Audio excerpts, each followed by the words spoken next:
My wife cheated on me with my older brother and ruined my life. I moved to Lake Tahoe in the spring of 2013 and met a Bulgarian girl that was on a work visa that I fell madly in love with almost instantly that summer. I'm a pretty chill guy, but when it comes to girls, whether or not I'm attracted to them, I become instantly nervous and completely lose my cool. However, when I first laid eyes on this girl that I will call Lily, I knew I needed to get her attention no matter what.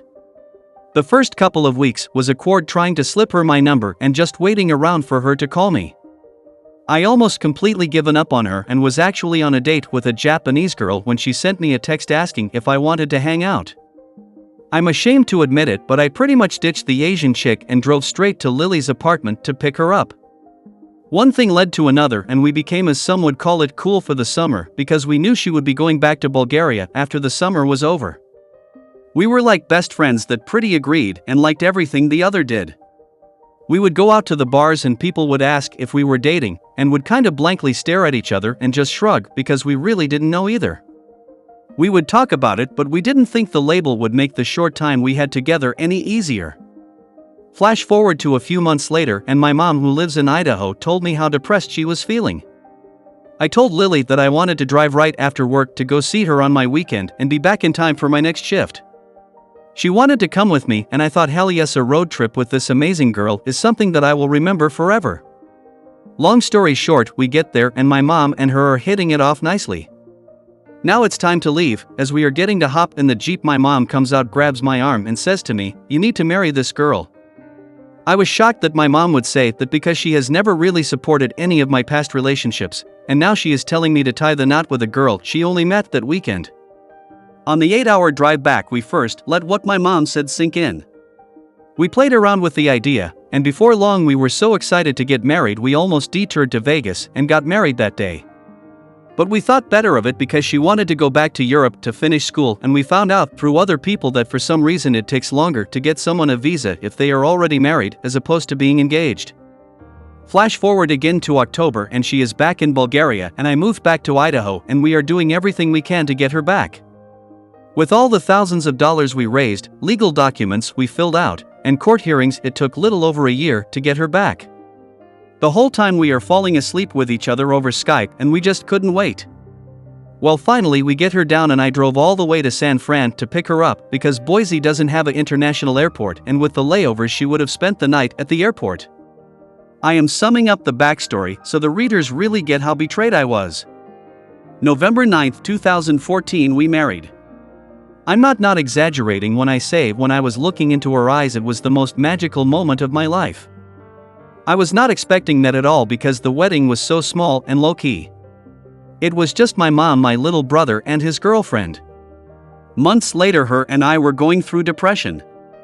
I don't know why, it just seemed like we were sick all the time and she just started becoming nasty to me. It used to be I could do no wrong in her eyes and everything I said made her laugh.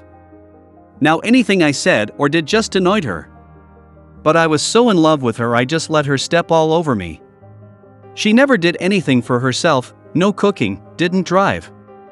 I would even fetch things for her because she was too lazy to get out of bed.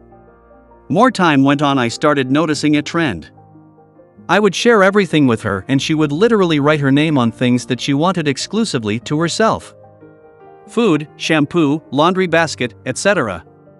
One day I just asked her, not thinking much of it, mostly as a joke, "How come I share everything with you and you never want to share anything with me?"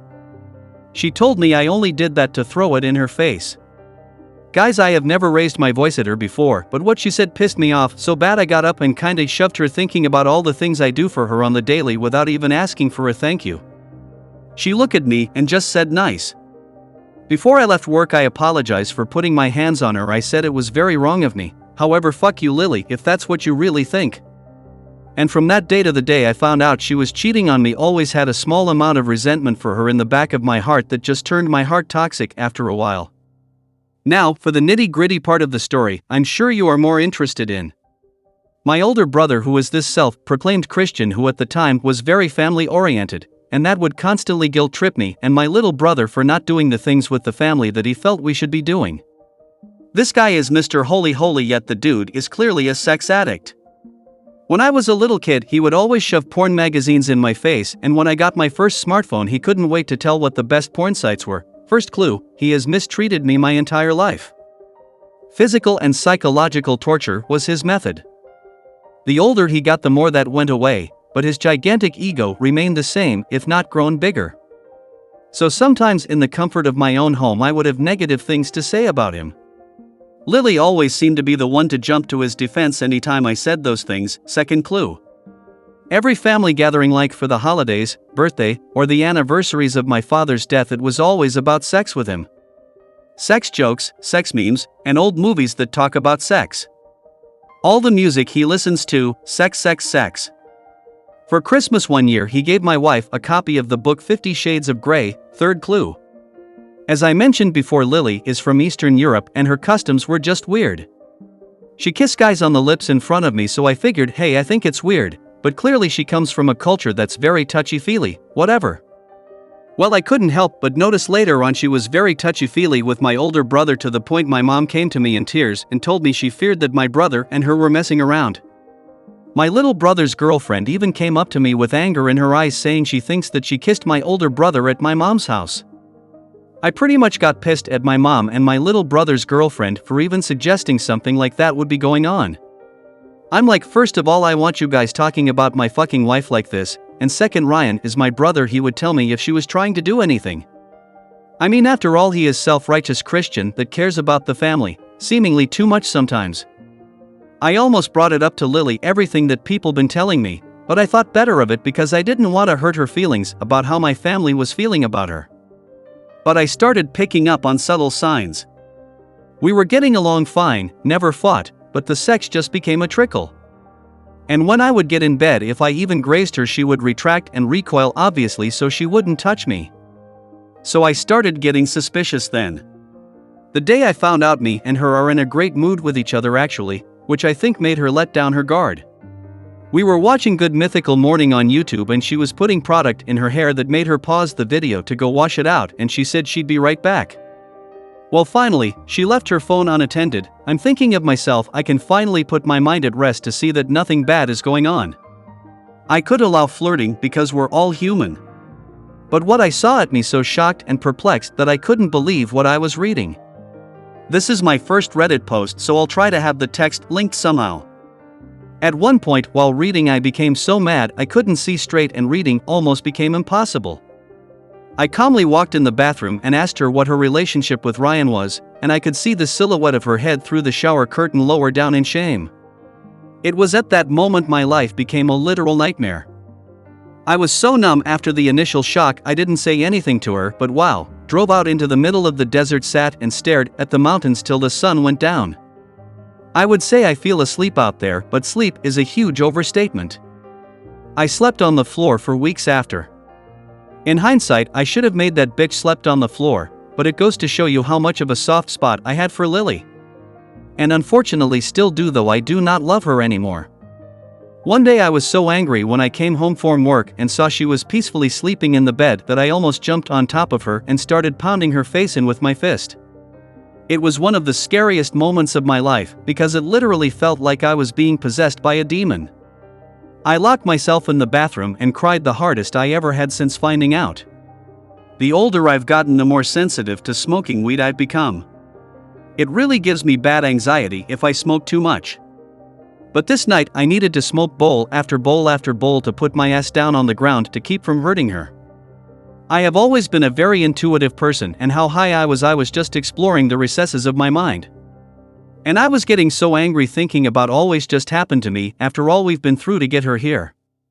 But then that led to the great memories, and it was like my anger is completely overshadowed by the love and happiness she brought me. I told myself love really does conquer all, and I really could forgive her with all my heart. I was so excited about these feelings that it literally went from me wanting to bludgeon her to death to waking her up and kissing her and telling her that I still wanted to be with her. How dumb I was. I told her the next day about my revelations and she didn't seem too thrilled about it. I assumed it was because she was still embarrassed about being found out as a cheater. I wanted to go on a road trip with her like the good old days and made a plan to go to Oregon for April 20th. She agreed to not only to the trip but to trying to make our marriage work.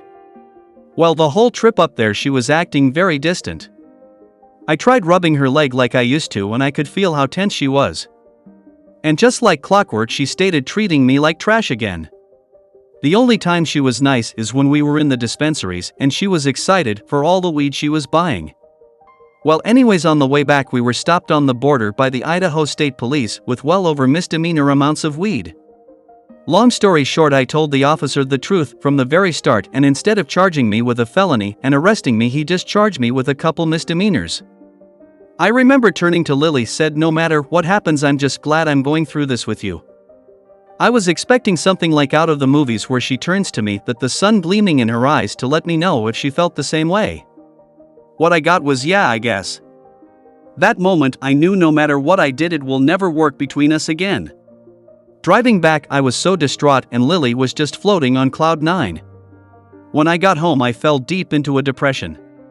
Lily was just watching TV and laughing like nothing even happened. My mood was raining on her parade and she asked what was wrong. I snapped instantly. "What's wrong? What's wrong really? You've ruined not only me but my family. And now I'm going to court for taking you on trip that I was hoping would respark our flame but ended up making me resent you even more. Now I'm getting mad at." And I said, "Of all the people, why Ryan? Why my brother? Do you love him or something?" Silence.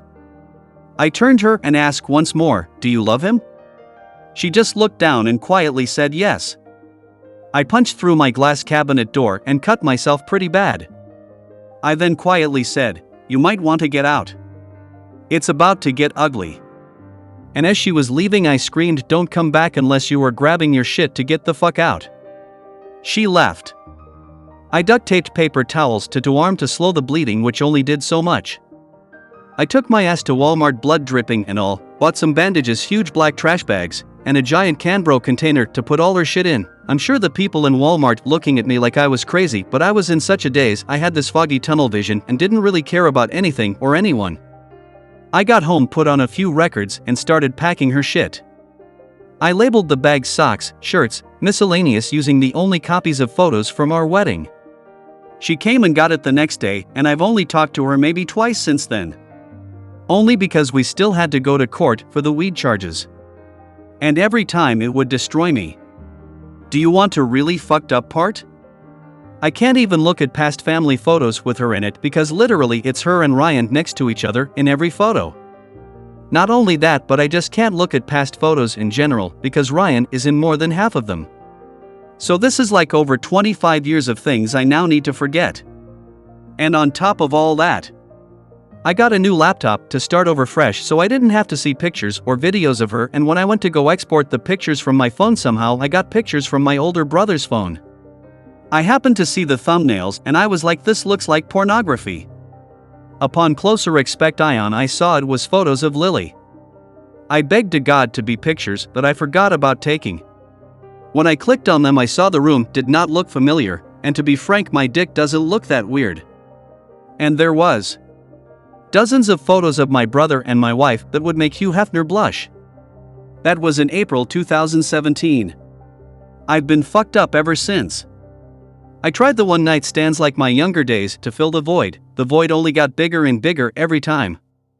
I guess that is what happens when you actually were in love that one time. Even in the middle of fucking some random chick I met I stopped and told this girl to get out because I was so disgusted with not only her but myself. I've become this sort of tortured artist. I just cut pictures out of magazines and glue them all over my walls and everything else to pass by the time. It actually is quite therapeutic. I've become a recluse and only venture out to work and buy groceries. Most days I just stay at home and stew in my sadness, and I don't ever see that changing anytime soon. I might update if anything has changed. But I will say it felt amazing typing all this out, though it has reopened some fresh wounds. It was like getting this off my chest. Thank you for watching.